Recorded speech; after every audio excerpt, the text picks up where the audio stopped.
اخروی زندگی ہے، اور اسے قرآن کہتا ہے کہ اصل زندگی وہی ہے۔ وَإِنَّ الدَّارَ الْآخِرَةَ لَهِيَ الْحَيَوَانُ لَوْ كَانُوا يَعْلَمُونَ، یقیناً آخرت کا جو گھر ہے وہی اصل زندگی ہے، کاش کہ انہیں معلوم ہوتا۔ اور یہ کہ اس زندگی میں جو بھی ہم عمل کر رہے ہیں ان کا محاسبہ ہوگا، قیامت کے دن حساب کتاب ہوگا، وزن اعمال ہوگا، نتیجتاً جزا یا سزا کے فیصلے ہوں گے۔ یہ تو وہ بنیادی حقیقت ہے کہ جس کو قرآن مجید نے اتنا واضح کیا ہے، اتنا واضح کیا ہے کہ اس سے زیادہ وضاحت کا امکان نہیں۔ اور اصل میں یہی وہ شے تھی کہ جس نے وہ بنیادی عملی انقلاب برپا کیا کہ لوگوں نے سمجھا کہ ہماری یہ زندگی تو در حقیقت آنی جانی اور فانی ہے، اصل زندگی وہ ہے، لہذا عمل کرنا چاہیے اس چیز کے لیے کہ جو اس زندگی میں کامیاب بنائے۔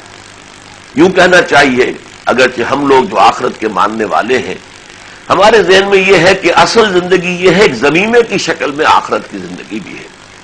اصل کتاب زندگی یہ ہے، آخرت کا ضمیمہ ہے جو لگا ہوا ہے۔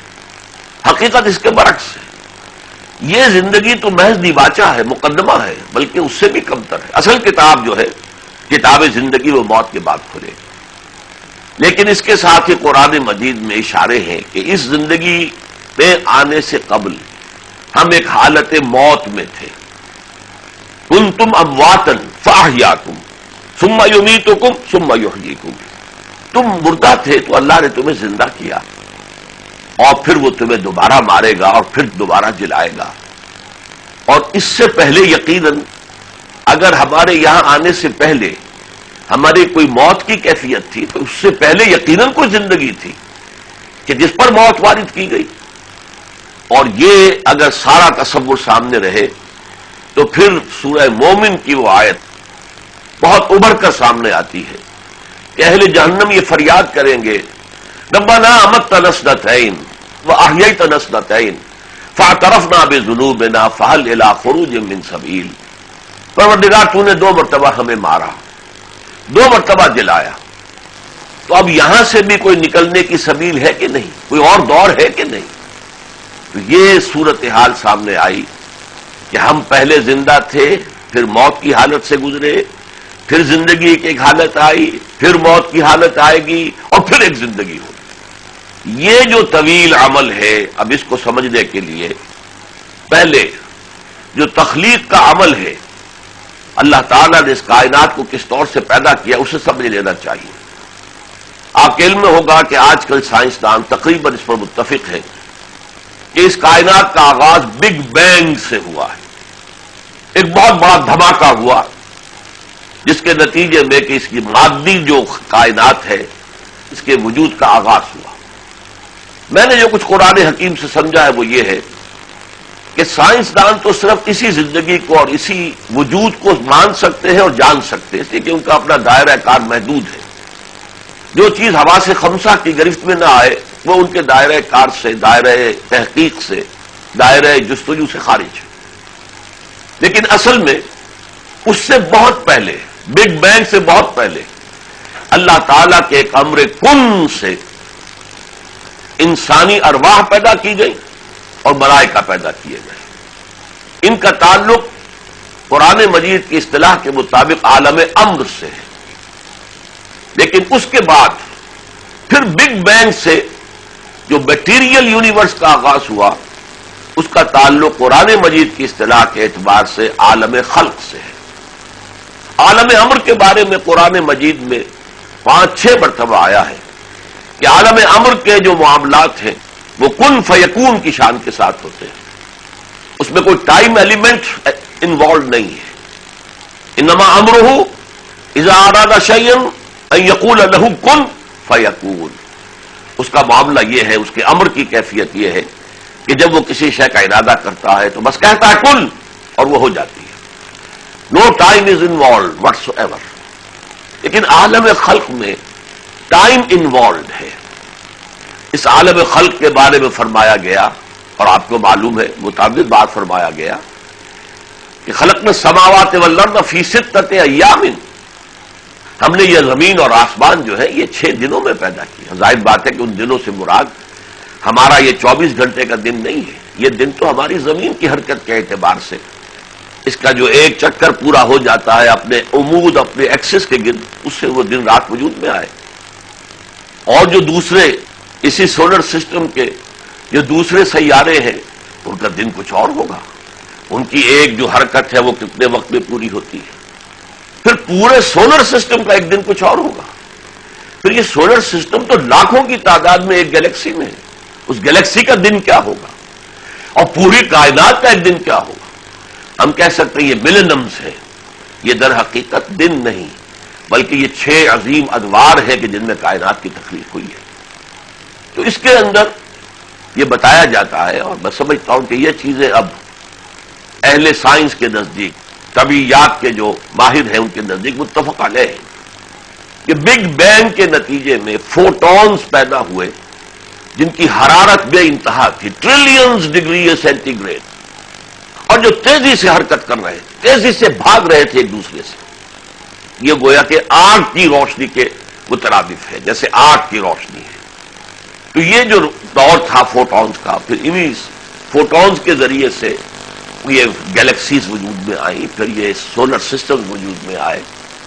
یہ دور ہے جس میں کہ اللہ نے جنات کو پیدا کیا ہے. بار بار قرآن میں کہا گیا ہے کہ ہم نے ان کو وَخَلَقَ الْجَانَّ مِن مَارِجٍ مِّن نَارٍ، جنات کو ہم نے پیدا کیا ہے. اور یہ بھی فرمایا گیا ہے کہ ہم نے آدم سے قبل پیدا کیا تھا. وَالْجَانَّ خَلَقْنَاهُ مِن قَبْلُ، آدم کی تخلیق سے پہلے ہم نے جنات کو پیدا کیا. کیونکہ ابھی پوری دنیا ایک آگ کا ایک بہت بڑا سمجھیے کہ ایک آگ کا ایک لمٹ لیس قسم کا شعلہ تھا. اس کے بعد یہ جب قرے وجود میں آئے اور ٹھنڈی ہوئی زمین ہماری، اور ٹھنڈی ہونے کی وجہ سے سکڑی، تو اس میں نشیب و فراز پیدا ہوئے. اور ٹھنڈی ہوئی ہے تو اس سے جو بخارات نکل کر اور گئے باہر، انہوں نے فضا کی شکل اختیار کی. اسی میں گیسز تھی، انہی سے پانی بنا ہے. اور پھر سال ہا سال، سینکڑوں سال، ہزاروں سال پانی برستا رہا، جس سے کہ جو نشیبی علاقے تھے ان کے اندر پانی جمع ہو کر سمندر وجود میں آئے. اور باقی خشکی کا علاقہ جو ہے جس کو ہم کرسٹ آف دی ارتھ کہتے ہیں. اب یہاں سے اس ارضی حیات کا آغاز ہوا، نباتاتی حیات، حیواناتی حیات، اس کا آغاز ہوا.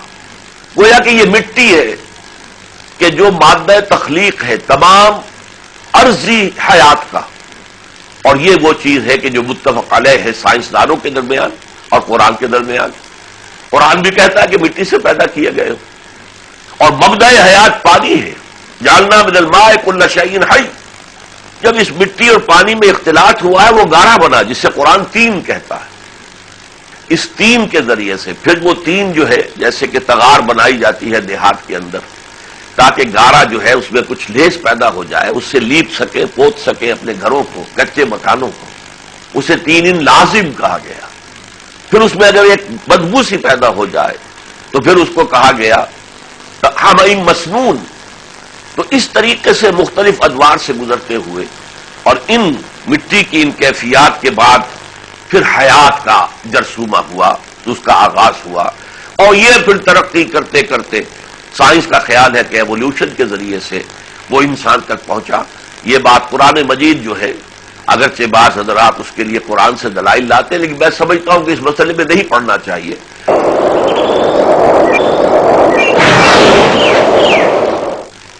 اب سمجھیے انسانی زندگی کو کہ وہ جو پہلا دور تھا ارواح پیدا کی گئی، تمام انسانوں کی ارواح آدم سے لے کر اور آخری انسان جو دنیا میں آئے گا اور رہے گا قیامت تک، سب کی ارواح پیدا کر دی گئی. تو یہ جو ارواح پیدا کی گئی انہی سے عہد لیا گیا، الست بربکم قالوا بلا، کیا میں ہی تمہارا مالک، رب، آقا، حاکم نہیں ہوں؟ سب نے جواب دیا، ہم سب موجود تھے، شعور کے ساتھ تھے. ہم نے جواب دیا بھلا، کیوں نہیں پروردگار، ہم تسلیم کرتے ہیں. قرآن اس کا بڑی شان سے ذکر کرتا ہے. اور ایک عہد اور معاہدے کا کوئی تصور نہیں کیا جا سکتا جب تک کہ اس معاہدے کے دونوں فریق ہوش مند نہ ہو، باشعور نہ ہو.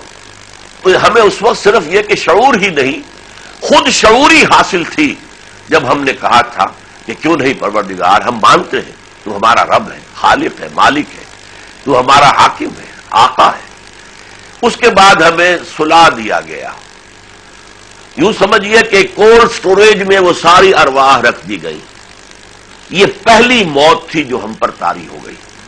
اس وقت تک ہمارا وجود صرف روحانی شکل میں تھا، کوئی مادی وجود ہمارا نہیں تھا، کوئی جسم نہیں تھا، لیکن کیونکہ تمام ارواح موجود تھی انسانوں کی، لہذا قیامت کے دن جب دوبارہ تمام